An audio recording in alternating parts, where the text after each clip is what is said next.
Stéphane Agosto, dessinateur de la série FAFL et Dieppe Jubilé. Et donc moi, Wallace, l'auteur scénariste. Donc je travaille depuis quelques années pour les éditions Zéphyr. Donc j'ai 3 séries en cours, dont FAFL. Je suis aussi scénariste de la série Air Force Vietnam et une série qui s'appelle Le Vol des Anges, qui est terminée, 4 tomes de sortie. Et donc je scénarise aussi l'Opération Jubilé, qui devrait sortir en 2014. Jean-Pierre Surest, donc, qui connaissait les gens de l'association Jubilé, et à force de discuter, ils se sont dit tiens, ben, pourquoi pas prendre comme vecteur un petit peu, parce que c'est un peu le thème de devoir de mémoire, pour parler de Jubilé, pourquoi pas la bande dessinée. Et il nous a dit bah, pourquoi pas les auteurs de FAFL, puisque c'est sur la même période, le dessin plaisait, et donc c'est parti comme ça. Donc on a rencontré les gens de l'association, on a établi une sorte de cahier des charges de ce qu'eux voulaient mettre dans la bande dessinée, et nous ce qu'on pouvait apporter par rapport à la bande dessinée. Donc on a eu réunion par rapport à ça, et une fois qu'on s'est mis d'accord sur le contenu et ce qu'on allait raconter, le projet a été validé par l'association et c'est parti comme ça. C'est essentiellement Jean-Pierre qui fait le lien avec l'association. Et sinon, un peu d'échange de mails. Voilà. Et sur Dieppe, on est venu une fois ou deux au départ pour lancer le projet, quoi, et se présenter et en discuter des modalités, quoi, éventuellement du contrat aussi. Mais voilà, après on travaille nous dans nos entrées respectives et puis c'est après c'est Jean-Pierre qui va faire le lien sur le travail, l'évolution du travail.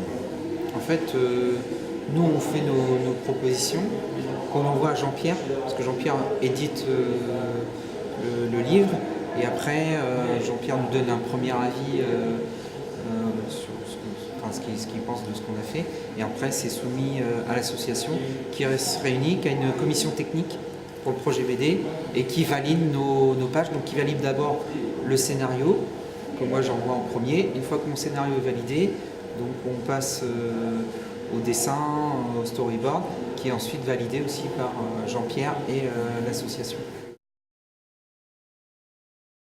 Alors l'angle de vue, c'est ce qui nous a été demandé, c'est de raconter l'histoire de 3 personnages qui ont participé au débarquement. Donc un Québécois, un anglophone, et puis un 3e personnage qui est en fait va participer mais très brièvement au débarquement. Alors moi l'idée c'était avant de parler du débarquement, c'est le pourquoi de ce débarquement. Moi ce qui m'intéressait c'est aussi de la préparation, comment on est venu à dire tiens on va arriver à Dieppe, on va faire un débarquement, un raid, etc.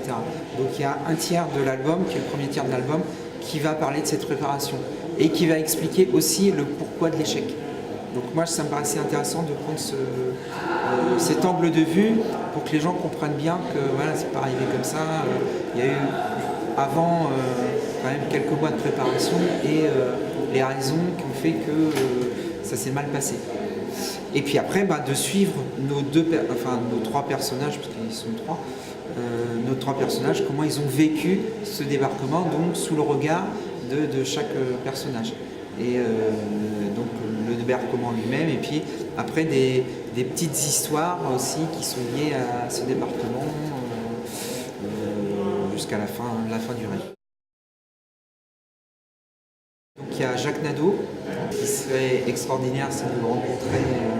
Donc Edwin Bennett, donc, qui est l'anglophone, qui était pilote de char, qui est décédé il y a quelques années je crois. Et puis le 3e c'est Robert Boulanger, qui était l'ami de Jacques Nadeau et qui lui malheureusement a été tué en débarquant.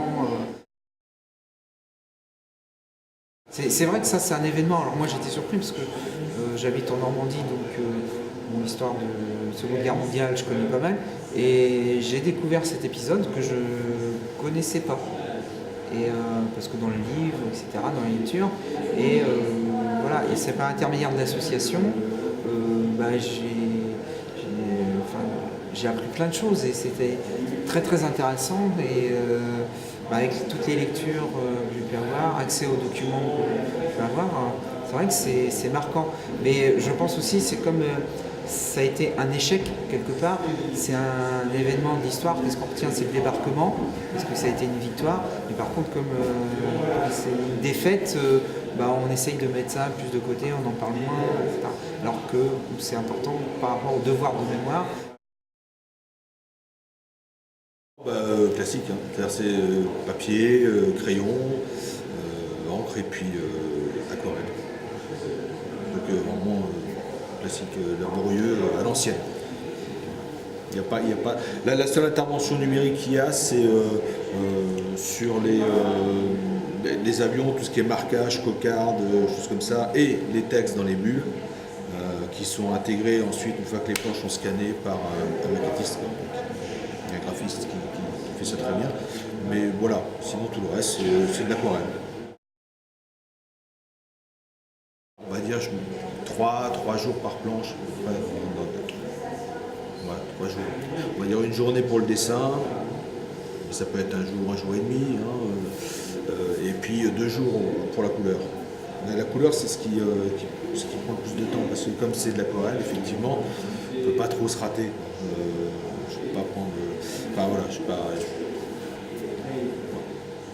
Ça peut vite virer au cauchemar si. Donc c'est une période de concentration assez importante, la couleur, alors que le dessin, bon, on gomme, on peut toujours revenir un peu en arrière, etc. Là, une fois que la planche est là et qu'on commence à mettre à la barbouiller, il n'y a plus droit à l'erreur. D'abord, une fois que le découpage a été validé, moi je fais mes bords derrière. Donc par séquence, je vais faire 10 planches comme ça que je vais border. C'est soumis déjà à mon collègue qui va. Oui. Non, en général, ça se passe très bien, il aime beaucoup ce que je fais. Voilà, et puis ensuite, une fois que c'est validé entre nous, ça part. Donc, moi, je disais par l'intermédiaire de Jean-Pierre, qui ensuite fait passer ça à l'association.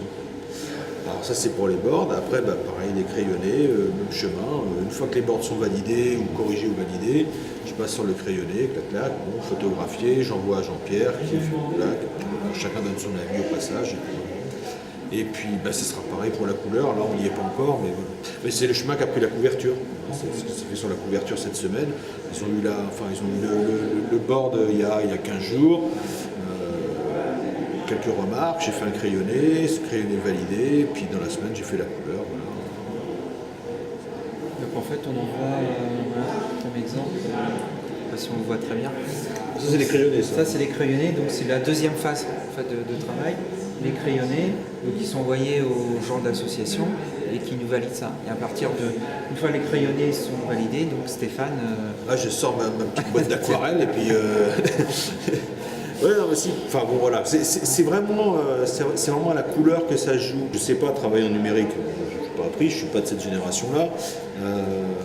Et c'est vrai qu'a priori, sauf si j'étais obligé pour pouvoir bouffer, quoi.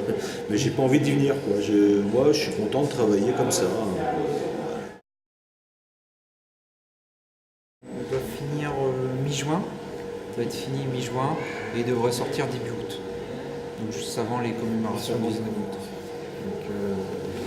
Donc voilà, dans les prévisions. Parce qu'en parallèle, en fait, on est en train de travailler aussi sur le tome 5 de FAFL, qui sortira fin avril. Et donc l'opération Jubilé sortira à la suite. Donc à l'origine, c'est vrai que l'éditeur voulait une autre série sur la Seconde Guerre mondiale. Donc moi on a proposé avec un autre scénariste, parce que le premier diptyque, on était en co-scénario avec Régis Sautière. Donc on a monté le projet tous les deux. Et Stéphane est arrivé après sur le projet. On cherchait un dessinateur, on n'avait pas de dessinateur premier. Puis voilà, c'est parti comme ça. Donc à la base, ça devait être juste un diptyque, alors juste deux tomes, puis ça devait s'arrêter là. Et en fait, Régis Sautière avait pas le temps de continuer sur FAFL, donc il y avait plein d'autres projets à côté. Donc moi j'ai repris le scénario tout seul. Et comme on s'entendait bien avec Stéphane, on a continué à suivre les aventures de notre héros principal, Gabriel Messine, et de sa entre guillemets fiancée Margaret, donc l'espionne anglaise. On va suivre aussi à mesure des aventures. Et il fallait aussi qu'on parle des faits Eiffel, puisque dans les 2 premiers tomes, on n'en parle pas, quasiment. Donc il fallait un petit peu aussi continuer pour arriver sur cette création des faits Eiffel et suivre la chronologie historique qui était aussi importante. Et puis au fur et à mesure des lectures, moi j'ai trouvé aussi des petites histoires de pilotes de faits Eiffel, notamment sur le 3e tome, où ça se passe en Algérie. Il y avait une base de pilotes qui était au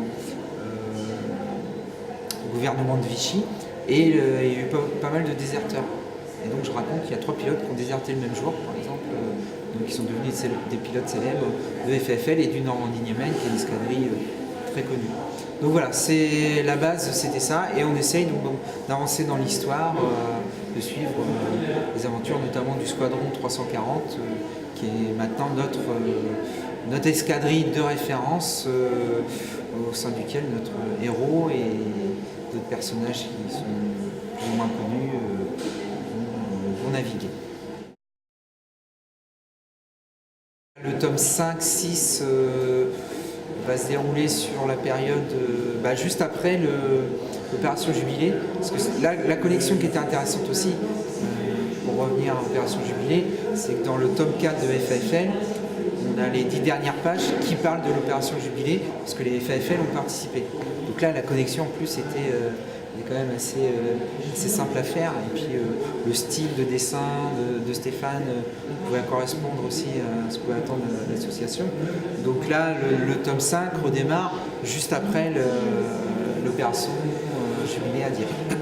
Donc vers la fin de l'année 42 jusqu'au printemps 43. Donc avec le début aussi Là, on rentre dans une phase de bombardement en France d'usines, d'endroits stratégiques, etc.